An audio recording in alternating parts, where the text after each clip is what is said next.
Assalamualaikum warahmatullahi wabarakatuh. Kepada wali PTN, mohon untuk disampaikan nanti kepada siswa eligible yang ada di kelas masing-masing.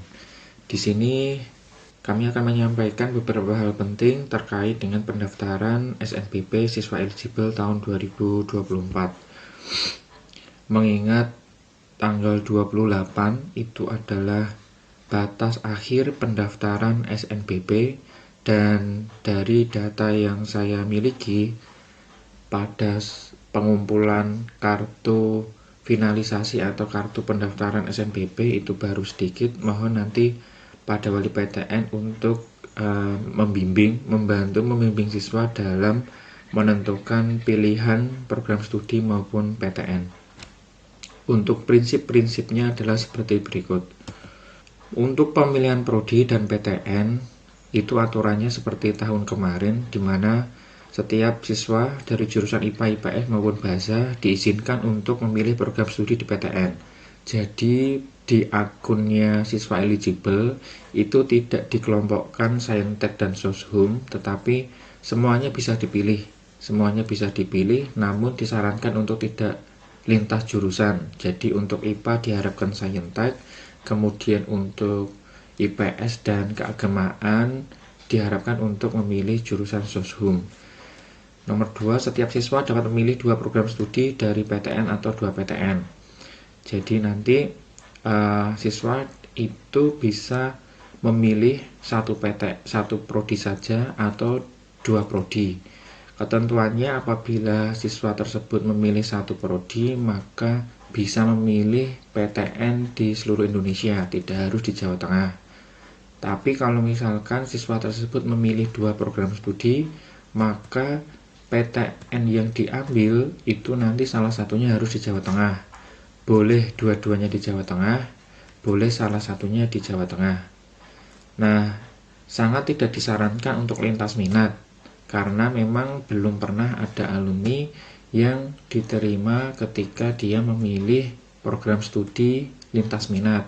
Artinya program studi IPA ngambilnya Soshum, atau sebaliknya IPS atau PK yang mengambil prodi Soshum. Untuk ketentuan umum di tahun 2024 nanti juga harus disampaikan kepada siswa. Jadi sebelum memberikan pendampingan bagi siswa diharapkan untuk membaca terlebih dahulu buku petunjuk pendaftaran SNBP, dikarenakan nanti apabila siswa tidak membaca lebih dulu, mungkin lebih banyak pertanyaan yang akan disampaikan. Jadi untuk mengefisiensikan waktu, maka siswa diwajibkan untuk membaca terlebih dahulu petunjuk pengisian pendaftaran SNBP tahun 2024. Nah, di ketentuan umum ini sebenarnya sudah jelas. Untuk poin 1 itu kan nilai berdasarkan nilai akademik dan non-akademik. Kemudian yang poin kedua itu masalah PDSS. Nomor 3, 4 itu siswa yang berhak mengikuti seleksi adalah siswa yang memiliki nomor induk nasional NSN, memiliki prestasi unggul dan rekam jejak prestasi akademik di PDSS. Jadi diharapkan nanti siswa itu pada saat mendaftar, apabila mereka memiliki prestasi entah itu dalam bentuk apapun, untuk bisa diupload. Yang penting linear dengan program studi yang diambil. Misalkan pengen ngambilnya di farmasi, berarti nanti prestasi yang diuploadkan itu harus sesuai dengan program studi farmasi, yaitu mapel pendukungnya kan kimia dan biologi. Jadi sertifikat yang diupload ya mapelnya atau perlombaannya adalah biologi sama kimia. Kemudian di sini juga dijelaskan bahwa siswa yang telah dinyatakan lulus jalur SNBP 2024 dan seleksi nasional masuk perguruan tinggi SNMPTN 2022 tidak dapat mengikuti UTBK 2024. Ini udah pasti. Jadi siswa yang sudah lulus tahun 2022 di pendaftaran SNMPTN kan selama 3 tahun dia tidak bisa mendaftar SNMPT, berarti 2022, 2023, 2024. Untuk poin ke-7, nah ini adalah peraturan yang diterapkan pada tahun ini, di mana siswa yang dinyatakan lolos jalur SNBP itu tidak dapat mendaftar di seleksi jalur mandiri di PTN manapun. Jadi udah pasti tidak bisa mengikuti UTBK dan pasti tidak bisa mengikuti jalur mandiri di PTN manapun. Jadi ini adalah ketentuan yang diterapkan pada tahun 2024. Jadi nanti tolong disampaikan, ditekankan kepada siswa konsekuensi ketika sudah diterima pada jalur SNBP. Selanjutnya, prinsip dan tahapan seleksi. Di sini jelas nanti di laman SNPMB-nya sudah dijelaskan bahwa untuk prinsip dan tahapan seleksi itu berlaku seperti ini. Yang pertama, SNBP melakukan seleksi ini dengan tujuan mendapatkan calon mahasiswa yang berkualitas secara akademik dengan menggunakan nilai rapor dan prestasi. Artinya siswa yang memiliki rata-rata nilai rapor paling tinggi, kemudian nilai pendukungnya paling tinggi, dan memiliki prestasi yang tinggi, itu nanti yang paling bisa berpeluang masuk di program studi yang dia pilih pada jalur SNBP. Kemudian 2, memperhitungkan rekam jejak kinerja sekolah. Artinya ini memperhitungkan indeks sekolah, di mana indeks sekolah nanti akan ditentukan di beberapa hal.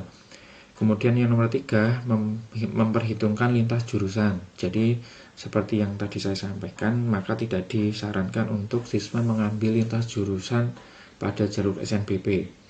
Kemudian yang keempat, menggunakan kriteria seleksi nasional, kriteria yang ditetapkan oleh PTN secara adil, akuntabel, dan transparan. Seleksi dilakukan dengan tahapan berikut. 1. Siswa pendaftar diseleksi berdasarkan urutan pilihan program studi pertama. Dan jika siswa tidak lulus diseleksi pada pilihan program studi pertama, maka akan diikutkan pada seleksi pilihan kedua. Jadi siswa eligible ini bisa memilih 2 program studi, tetapi sistem seleksinya akan didasarkan pada pilihan program studi. Dia akan mengikuti seleksi pertama dulu. Kalau misalkan dia tidak diterima di seleksi yang pertama, maka dia diseleksi di program studi yang dia pilih yang kedua. Sanksi bagi sekolah, nah ini juga harus ditekankan, terutama bagi siswa dan sekolah. Sekolah yang terbukti melakukan kecurangan dapat dikenai sanksi hingga pembatalan kepesertaan pada SNBP tahun berikutnya. Maka kemarin pada saat kita verifikasi, diharapkan nilai yang kita uploadkan sesuai dengan nilai rapot yang nanti digunakan pada saat registrasi ulang bagi siswa eligible yang diterima jalur SNBP. Yang kedua, siswa yang dinyatakan oleh SNBP dan terbukti melakukan kecurangan dapat dibatalkan status kelulusannya.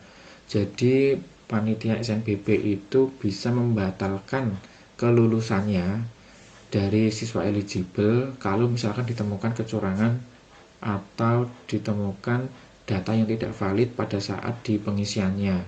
Jadi mohon nanti kepada siswa ditekankan untuk benar-benar mengisi data sesuai dengan keadaan nyatanya. Kemudian hal yang paling penting adalah gini, apabila saat pendampingan nanti siswa ingin mengetahui berapa banyak program studi yang bisa diambil, baik itu yang sarjana atau akademik, kemudian vokasi atau PTKIN, nanti siswa diharapkan untuk membuka laman SNPMB bpppp kemendikbud.go.id/nbpp daftar PTN SNBP. Di sana sudah lengkap program studi yang bisa dipilih berdasarkan daya tampung dan track record-nya. Kemudian pengambilan program studi dengan mapel pendukung yang sesuai dengan mapel rata-rata terbaiknya. Jadi nanti siswa kalau misalkan butuh rekomendasi jurusan, nanti diarahkan saja ke Halo Bakat Indonesia. Kemudian nanti siswa di sana akan menginput nilai dan memberikan input pilihan program studinya. Nanti dari situ siswa juga bisa mengetahui rekomendasi jurusan sesuai dengan mata pelajaran pendukung yang paling tinggi di raportnya. Itu by system. Jadi yang pertama, apabila siswa membutuhkan data program studi yang dapat diambil dan tidak dapat diambil, kemudian di PTN mana saja, silahkan poin yang pertama tadi melihat di websitenya SNPMB. Kemudian apabila siswa ingin meminta program studi yang direkomendasikan, silahkan ke Halo Bakat. Nah, poin yang ketiga, nanti disarankan siswa itu mengambil program studi yang memiliki ketatatan kecil. Dalam artian daya tampungnya itu besar, tetapi pendaftar atau peminatnya tahun kemarin sedikit. Kalau kita bisa menghitung atau mengkalkulasikan bahwa ketatatan itu kan 1:berapa, itu kan dilihat dari jumlah kursi yang disediakan dibandingkan dengan jumlah pendaftar tahun kemarin. Misal, seandainya kursi tahun ini di salah satu program studi adalah 20, sementara pendaftarnya adalah 100, maka ketatatannya kan 1:5. Nah, nanti siswa apabila disuruh memilih jurusan atau program studi, diusahakan yang ketatatannya itu di bawah 1:20. Itu wajib untuk siswa yang memiliki nilai rata-rata rapotnya itu 88 ke bawah. Kalau nilai rata-ratanya 88 ke atas, masih memungkinkan untuk bisa diterima di program studi yang memiliki ketatan lebih dari 1:20. Asalkan tadi nilainya di atas 88 dan memiliki prestasi kalau bisa. Tapi kalau misalkan enggak, tetap disarankan memilih program studi yang ketatatannya itu di bawah 1:20. Lebih bagus lagi kalau ketatatannya di bawah 1:10. Kemudian menghindari persaingan satu lokal, yaitu satu program studi di PTN yang sama itu diharapkan oleh banyak siswa. Memang tahun 2023 itu ada beberapa program studi yang menerima lebih dari satu siswa eligible di Mansatu Surakarta, tetapi jumlahnya hanya sedikit. Jadi untuk bisa memperbesar peluang banyaknya siswa Mansatu Surakarta yang diterima di SNBP, nanti diarahkan untuk tidak memilih program studi yang sama dengan dipilih oleh temannya, apalagi dipilih oleh siswa yang memiliki peringkat lebih baik daripada anak tersebut. Kemudian kemarin saya sudah bikin Google Spreadsheet yang bisa diisikan oleh siswa. Jadi siswa yang sudah memilih PTN prodinya diharapkan untuk menulis di Google Spreadsheet tersebut. Harapannya seluruh siswa tahu prodi-prodi yang sudah diambil pada jalur SNBP, yang itu bisa digunakan untuk siswa eligible yang peringkatnya menengah ke bawah untuk menentukan program studi yang sudah dipilih oleh peringkat eligible yang atas, sehingga tidak terjadi penumpukan siswa atau pendaftar eligible pada satu program studi yang sama. Nah, dari track record yang pernah ada sepanjang tahun 2019 sampai 2023, itu ada beberapa hal yang menarik. Yang pertama, siswa itu lebih mudah diterima di wilayah Jawa Tengah untuk Mansatu Surakarta. Jadi 162 siswa eligible yang sudah diterima di SNBP dari 4 tahun terakhir, itu 127-nya itu diterima di PTN Jawa Tengah, sementara 35 itu di luar Jawa Tengah, misalkan di Jogja atau Jawa Timur. Oleh karena itu, bisa disimpulkan peluang siswa itu diterima lebih besar jika memilih PTN Jawa Tengah. Di Jawa Tengah itu ada beberapa PTN. Yang pertama ada UNS, yang kedua Undip, yang ketiga UNES, yang keempat Unsud, yang kelima Untidar, yang keenam UIN Raden Mas Said, yang ketujuh UIN Wali Songo, yang kedelapan adalah ISI Surakarta. Jadi siswa lebih mudah diterima di 8 program studi yang di Jawa Tengah, 8 PTN yang ada di Jawa Tengah tersebut dibandingkan dengan PTN yang ada di luar Jawa Tengah. Kemudian data statistik tahun 2023 itu siswa yang nilai terendah yang bisa di jalur SNBP itu untuk yang Saintek itu nilai terendahnya 84,7, tetapi dia memiliki prestasi internasional dan dia diterima di PENS pendidikan TIK. Jadi kalau misalkan ada siswa yang nilainya itu 86, 85, 84, maka disarankan untuk memilih jurusan mungkin di Politeknik atau mungkin di PTKIN. Kalau di jalur akademik susah, kecuali dia punya prestasi atau memiliki portofolio. Kemudian untuk jurusan yang soshum itu bisa diterima di UPN Jatim Ilmu Komunikasi dengan rataan nilai rapotnya 86,4. Nah, nanti sebelum Bapak Ibu wali PTN mendampingi siswa dalam menentukan Nah, dari track record yang sudah ada itu favoritnya siswa Mansa Surakarta dalam jalur SNBP itu pertama di UNS, Undip, sama UNES.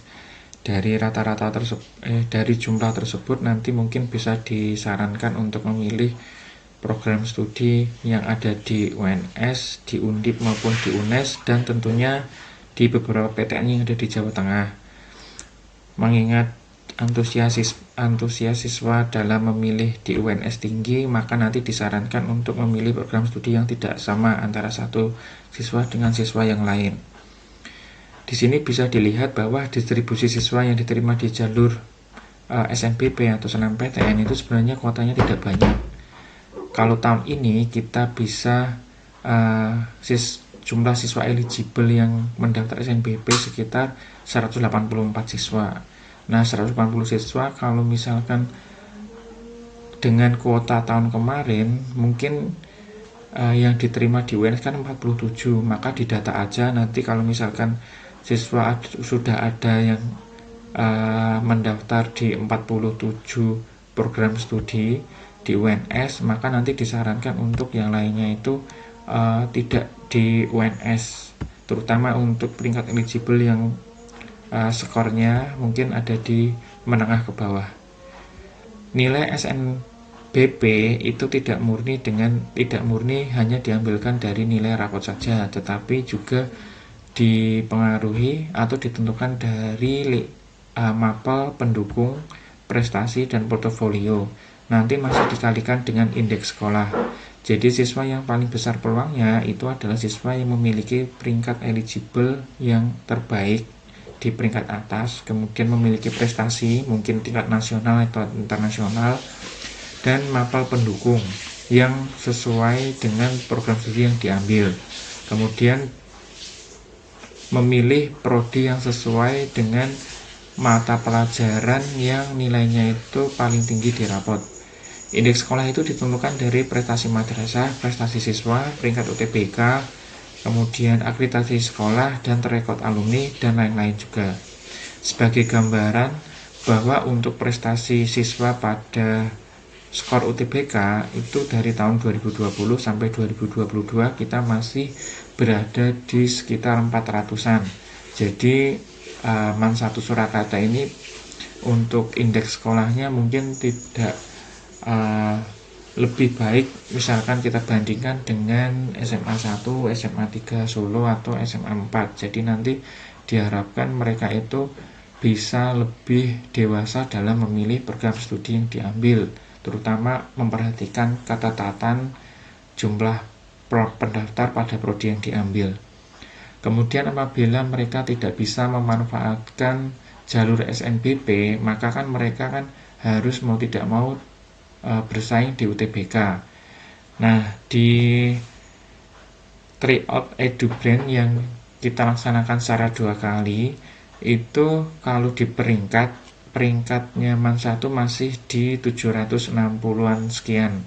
Itu artinya siswa kita kalau misalkan bersaing dengan siswa yang lain atau sekolah lain untuk jalur SNBT, UTBK itu masih sangat jauh rentangnya, karena rata-rata kita itu baru 448,41 dan di peringkat 761 untuk tryout yang diselenggarakan oleh EduBrand. Dan nanti bisa dicek di internet bahwa nilai rata-rata UTBK di masing-masing PTN itu contohnya sudah ada di internet. Itu rata-ratanya apabila ini saya hitung secara manual itu sekitar 620-an ke atas. Jadi kalau misalkan mereka harus ikut UTBK, maka mereka lebih keras lagi harus belajar untuk bisa mendapatkan nilai yang minimalnya adalah 620-an. Sementara tadi yang didapatkan itu baru rata-ratanya adalah 448,41. Ini tentunya menjadi beban bagi siswa kalau misalkan siswa harus mengikuti UTBK. Jadi disarankan untuk siswa eligible itu bisa memanfaatkan jalur SNBP ini. Mungkin itu yang bisa